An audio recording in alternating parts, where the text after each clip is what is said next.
voulais vraiment pas lâcher l'affaire. Franchement, j'avais une superbe soirée hier. Et en fait, là, on a une soirée miroir.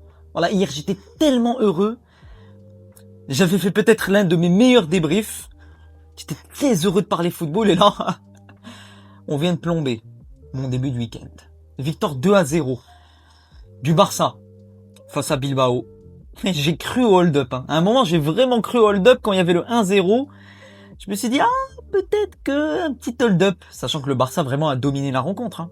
Une victoire totalement méritée, il n'y a pas de souci là-dessus. Mais je sentais, pourquoi pas un hold-up, mais bon. Erreur sur le 2-0. La porte. Mais bon, c'est la vie. Bref les amis, victoire du Barça 2-0 face à l'Athletic Bilbao, but de Rafinha, but de Fermin Lopez. On va revenir sur tout comme d'habitude dans ce match avec objectivité puisque c'est la marque de fabrique de ma chaîne. Comme d'habitude, je vous prouve tout, voilà, je note tout. Voilà, tout ce que je vais vous dire dans cette vidéo vient en direct du match. On va revenir sur les statistiques. Grosse domination du côté du Barça, 3,90 de XG, seulement 2 buts marqués. Ça te montre que vraiment il y a un très gros manque d'efficacité. Et ce match pouvait largement finir 4-0, 5-0 s'il y avait un peu plus d'efficacité. Côté Yamal, côté Adeyemi. Yamal, il m'a fait de la peine. On va en parler dans cette vidéo parce que franchement, c'est pas le grand Yamal. Mais il faut pas le descendre quand même. Parce que oui, il a beaucoup de soucis. C'est pas le grand Yamal de la première saison sous Flick. Mais il peut quand même apporter pas mal de choses. 22 tirs, si je reviens en détail sur les statistiques, 22 tirs, 10 tirs cadrés, 2 buts. Donc voilà, on voit que le Barça a écrasé cette équipe de Bilbao offensivement, dans la maîtrise, dans la pression. Franchement, le Barça a mis beaucoup de pression dans ce match. Un bloc très haut, un bloc qui savait faire circuler le ballon en milieu de terrain et qui n'a pas forcément subi des choses. 5 tirs côté Bilbao, 0 tir cadré, inoffensif Bilbao. Au niveau de la composition, je pense qu'on est reparti sur la même compo côté Barça que le match précédent. Gordon, Rafinha, Yamal, Fermin Lopez, quel match, Pedri, Bernal, Eric Garcia, Cubarsí, Martin et le petit Xavi Espart. Grosse satisfaction. Juan Garcia dans les cages. Et on a eu les débuts de Rodri. Voilà, début de Rodri. J'ai également envie de parler de Rodri dans cette vidéo. Avant de revenir sur ce que j'ai noté, on va revenir en images sur les petites actions et les petits buts. Premier but, il est juste ici. Magnifique. Je pense que c'est Gordon. Non, c'est pas Gordon, pardon. C'est Pedri. Maintenant qu'il a les cheveux blonds, tu le confonds. Pedri avec ses cheveux blonds qui cassent toute une ligne, franchement. Je l'avais noté, il est où? 1-0. Rafinha qui est tellement clinique. Mais la passe de Pedri, franchement, les gars, il tue tout le milieu de Bilbao. Avec le timing. Le timing, il est impressionnant. Et Rafinha, qui est devenu sa spéciale, de dribbler le gardien pour aller finir. Il l'a fait l'année dernière contre l'Atlético. Il l'a fait contre le Bayern aussi. Si vous vous rappelez bien, c'est sa marque de fabrique. Au niveau du deuxième but, ça part sur le côté directement. Adeyemi, il rentre, il est clinique, il est décisif.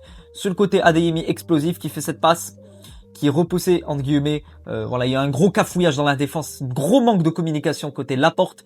Et t'as le petit Fermin Lopez qui met le ballon au fond des filets. Donc voilà les amis pour le match en images. Je vais revenir sur ce que j'ai noté. On va parler de Xavi Espart. Xavi Espart. Alors, on a eu des Xavi dans l'histoire. Et le plus principal, voilà, le Xavi principal, c'est Xavi Hernandez. Le grand Xavi. Mais franchement, ce Xavi-là, il peut également avoir un nom dans le foot.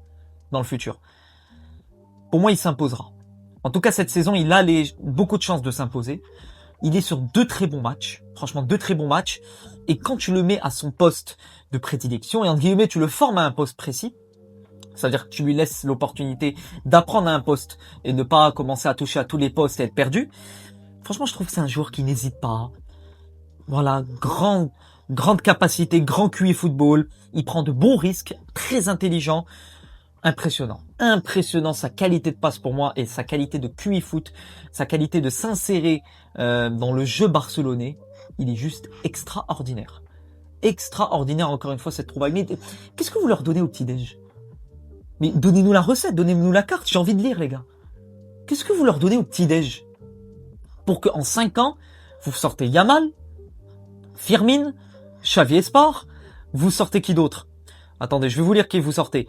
Cubarsí, Gérard Martin, Bernal. Mais à un moment, mais il faut nous donner la recette. Parce que oui, on parle de Flick et tout, mais la Masia. Mais sans la Masia, je ne sais, il y aurait 80, enfin, j'abuse 80, 60% des joueurs actuels où il y aurait eu des manques côté Barça, puisque tu as ces joueurs cadeaux, ils viennent de ta maison. Tu ouvres le frigo il est déjà rempli parce que tes parents ils te l'ont rempli. C'est exactement la même chose, c'est la Masia. Yamal, techniquement, alors bon, le début de match, il était compliqué. Après, j'ai trouvé qu'il a repris un peu plus de niveau, surtout sa deuxième mi-temps. Il a fait une très bonne deuxième mi-temps. Et je trouve que c'est peut-être dans l'attitude en première mi-temps, tu sens qu'il y a une certaine nonchalance. La deuxième mi-temps, il s'est amélioré. Je trouve qu'il fait de la peine. Je l'avais noté. Et même un Yamal, les gars, un Yamal à un niveau pas 100%, il peut te faire gagner des matchs. Il peut te faire gagner des matchs par ses gestes, mais également, beaucoup de gens oublient le placement. Le placement d'un joueur. L'aura que impose le joueur sur le terrain. Le placement qui va forcer les joueurs adverses à se concentrer sur lui pour laisser l'espace aux autres. Donc malgré un Yamal qui n'est pas au top niveau, c'est pas le grand Yamal qu'on a connu, voilà, très clairement. Depuis sa blessure, c'est compliqué. Mais il reste bon. Techniquement, c'est-à-dire c'est pas un problème de football. Je trouve que c'est un problème peut-être d'attitude, de condition physique, un peu comme Vini. Un peu comme ça. Mais je pense qu'il y a une solution s'il n'est pas au top niveau rapidement, genre dans les semaines qui viennent, les mois qui viennent, je dis même les mois, il faut peut-être le ménager, le mettre sur le banc et le faire rentrer petit à petit pour qu'il retrouve un petit peu de motivation. C'est important d'avoir ce réservoir de motivation pour avoir cette rage de gagner, cette rage de rentrer sur le terrain et de se battre. Ça, quand ça se perd, il faut le retrouver. Gordon. Est-ce que j'ai besoin de parler de Gordon? Non, mais les 80 millions, ils sont bénefs. Tous ceux qui vous ont dit, même moi, hein, je m'en excuse, hein, qui sont venus vous dire, non, mais le transfert, il est trop cher, alors que nous, on a claqué des 60 millions pour du Mastantuono, avec tout le respect. Mais quelle trouvaille, Gordon. Mais c'est pas un ailier, c'est un mec, il est multiposte. J'ai trouvé dans ce match-là, surtout en première mi-temps, sa capacité de contrôle orienté, elle est mortelle. Mortelle. Des passes vers l'avant, il se bat pour l'équipe, il est polyvalent dans l'animation de jeu de Barcelone. Un coup tu le trouveras dans l'aile, un coup tu le trouveras en milieu offensif, un coup tu le trouveras un peu bas sur le terrain pour récupérer des ballons. Il est polyvalent dans l'animation. Ce que lui demandera Flick, il l'appliquera. Et je pense que c'est le genre de joueur que Flick adore. Beaucoup de passes qui commencent de la défense et qui coupent les lignes vers l'avant, d'où Koubarsi, qui a fait un match stratosphérique. Koubarsi, match stratosphérique. Même défensivement, le Barça a fait un putain de match.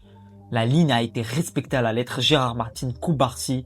Eric Garcia, je le préfère en défenseur central. Alors oui, il est pas mauvais en latéral, mais je le préfère plus en défenseur central ou en milieu défensif. Je trouve qu'il apportera plus qu'en latéral où tu perds quand même pas mal de ses capacités. Mais ça reste un joueur exceptionnel, évidemment. Fermin, acteur majeur dans ce match, buteur. Également dans la construction, c'est un acteur majeur du match. Rien à dire sur ce Fermin Lopez. C'est très fort et je pense qu'il s'imposera cette saison. Il aura envie de prouver, il aura envie de prendre la place de Olmo cette année. Et je pense qu'il est bien parti. Le mec, il enchaîne. Le mec, il enchaîne le Fermin. Rafinha en pointe. Rien à dire. Il est sur la continuité de son début de saison en numéro 9. Quelle trouvaille les Barcelonais. Franchement, je suis dégoûté. Je suis jaloux de ce genre de trouvaille. Il apporte un automatisme naturel à l'équipe. C'est-à-dire qu'en fait, les centres vont arriver naturellement parce que dans leur tête, ils sauront que Rafinha est sur cette place du terrain qui est dans la surface. Et j'ai même remarqué, le mec, c'est l'ombre de Lewandowski. C'est-à-dire que les placements d'un Lewandowski à l'époque, j'ai l'impression qu'on les retrouve avec Rafinha. On dirait qu'il a appris les codes d'un numéro 9 aussi rapidement. On dirait qu'il a joué toute sa vie en numéro 9. Il t'a mis une tête, je pense qu'elle a fini sur la barre. Il te met un but de numéro 9. Un vrai tueur devant les cages, le Rafinha. Et ça laissera l'opportunité à des Adeyemi et Gordon de gratter du temps de jeu sur l'aile, vu qu'il n'y aura plus Rafinha en tant que ailier. Et la passe de Pedri. Pedro González. Je préfère qu'on l'appelle par son nom, prénom, voilà, le nom complet. Une passe extraordinaire. Une vista énorme. Un timing parfait. La passe, elle est comme ça. T'as la passe, la limite du hors-jeu. Rafinha, il a le champ libre. À un moment, tu te dis, est-ce qu'il y a vraiment hors-jeu? Mais non, c'est juste le timing qui est parfait. Le timing est parfait. Gordon, le QI de foot, comme je vous l'ai dit, je reviens sur lui parce que franchement, ça m'a impressionné. On va revenir sur mes tops et flops après, même si j'ai pas trouvé tant de flops. Peut-être il y a un flop. QI foot de malade. Chaque ballon, il les bonifie, il les rend meilleurs. Chaque action de jeu, à lui seul, il est capable de changer toute une action de match. Une passe, un éclair de génie, franchement, c'est le genre de joueur typiquement Liga compatible. Typiquement. Et son recrutement, il est XXL par rapport aux anciennes recrues du Barça. Quand je vois, par exemple, la saison dernière, il y a eu vraiment un upgrade, une amélioration XXL en termes de recrues.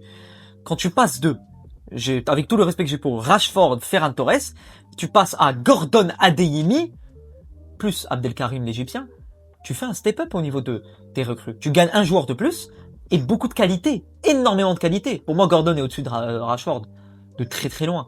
Adeyemi également. L'explosivité, la conduite de balle, bref, c'est au-dessus. Le 2-0, c'est Fermin qui suit correctement l'action. C'est également une faute défensive de la défense, mais Fermin, il faut suivre l'action de cette manière-là, concentré, il suit l'action. Rodri, qui a touché ses premiers ballons, et je pense que sur le deuxième but, il est impliqué, très bas, une touche de balle. C'est ça qui est impressionnant avec Rodri, c'est une touche de balle. Il va pas contrôler, arriver lentement, ralentir le jeu, non. Tu lui fais la passe, contrôle de balle orienté, direct il la balance là où il l'a. Parce qu'il a déjà scanné où est l'adversaire avant de faire la passe. Donc il a fait la passe dans sa tête avant que tu lui fasses la passe. C'est terrible. Franchement, j'ai très peur de ce que... Parce que là, il monte en puissance. Pour ceux qui n'ont pas vu le match, qui disent que c'est un 1-0, voire 2-0 compliqué, non. Ils ont juste eu un manque d'efficacité. Il y a eu 3-4 face-à-face de Adeyemi Yamal. S'ils les avaient mis, ils auraient gagné 4-0 ce match. S'ils avaient fait 1-0 difficilement, je l'aurais dit. Mais là, qu'est-ce que vous voulez que je vous dise? Adeyemi explosif, il t'apporte tellement d'aspect, d'explosivité, de vitesse, de percussion et décisif. Le banc du Barça, on aura de vrais classicos, parce que même le banc du Real, j'ai beaucoup aimé hier. Je suis hyper fan de notre banc côté Madrid. Côté Barça, c'est également fou. Les classicos, on aura le droit à des classicos qui dureront 90 minutes et où tout peut se passer de la première à la dernière minute du match. Grâce au banc de touche. Le banc de touche aura un rôle crucial cette année, que ce soit du côté du Real ou du Barça. Adeyemi, comme je vous l'ai dit, c'est une flèche incroyable. Et également, le manque d'efficacité. Est-ce que c'est un manque d'efficacité ou le gardien Unai Simon qui a fait un putain de match? Match énorme de Unai Simon. Hein. Énormissime. J'ai cru voir Casillas dans les cages. Monstrueux. Koubarsi, rien à dire. La maîtrise de Pedri. Et Yamal, comme je vous l'ai dit, grosse deuxième mi-temps. Malgré une première mi-temps difficile, il doit retrouver un petit peu plus de niveau. Pour revenir sur mes top et flops du match, je mettrai quand même Unai Simon côté Bilbao, parce que franchement, son match m'a impressionné. Et côté Barça, Gordon, pour moi, je le mets dans mes tops. Xavi Espar. Incontestablement. Koubarsi également. Koubarsi. Et mention honorable à Fermin Lopez. Et Pedri. Et peut-être même... Waouh, putain, mais toute l'équipe dans les tops. Mais pour moi, si je dois choisir 3, même si c'est difficile, Gordon, Koubarsi et Xavi Espar. Les 3. Flop, Yamal malheureusement, même si pour moi, voilà, ça reste un Yamal qui peut encore donner beaucoup. Mais c'est pas un flop, voilà. Vous avez compris. Si c'est juste pour mettre un flop, je mets Yamal. Mais si je dois pas mettre flop, franchement... faut pas mettre grand chose. Voilà, rien à dire les amis concernant ce Barça. Comme je vous l'ai dit statistiquement, ça enchaîne au niveau du classement de la Liga. Voilà, on est à 2 victoires Real Barça. Le Barça est devant en termes de goal average, c'est 0 but encaissé, 7 buts marqués. Nous, c'est 6 buts marqués, 2 buts encaissés. On a encore du travail côté défensif de notre côté. Ils joueront le Rayo Vallecano pour leur prochaine journée. Et nous, on jouera Malaga, du côté du Bernabéu. Donc voilà les amis, pour ce débrief assez court, voilà, il n'y a pas eu grand chose à dire, voilà. Je suis revenu, je pense, sur pas mal d'aspects. Le 2-0 est mérité, globalement. Le Barça a marché sur l'Athletic Bilbao, statistiquement, même dans la manière de imposer leur jeu. Donc il n'y a pas grand chose à dire. Donnez-moi votre avis sur le tirage au sort de Ligue des Champions. J'ai sorti une vidéo où je réagis au tirage, disponible sur ma chaîne YouTube. Donnez-moi votre avis sur le tirage au sort et donnez-moi vos avis concernant ce match en commentaire. Abonnez-vous, likez, commentez, partagez. Envoyez-moi un maximum de force. Le petit like, le petit abonnement, ça fait super plaisir. Et encore une fois les amis, à la Madrid, in Adamas. Et à bientôt pour de nouvelles aventures. Ciao les amis.